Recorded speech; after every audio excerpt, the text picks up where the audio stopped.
How to find my Facebook profile link. Hey guys, in this short tutorial, I will show you how to find your Facebook profile link quickly and easily. Your Facebook profile link is a unique URL that directs people straight to your personal Facebook profile. By knowing your profile link, you can easily share it with anyone you want.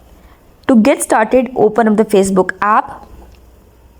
Then you need to click on your profile icon. And here you need to click on these three dots. Here you will see your profile link. Copy the link and share it with your friends and family. To copy your Facebook profile link, simply tap on the copy link button over here. Now you can share this link with anyone you want. So that wraps up this tutorial. If you have any question about the whole process, please let me know in the comment section below. And if this video helped you out, please give it thumbs up and subscribe to our channel for more tutorials like this.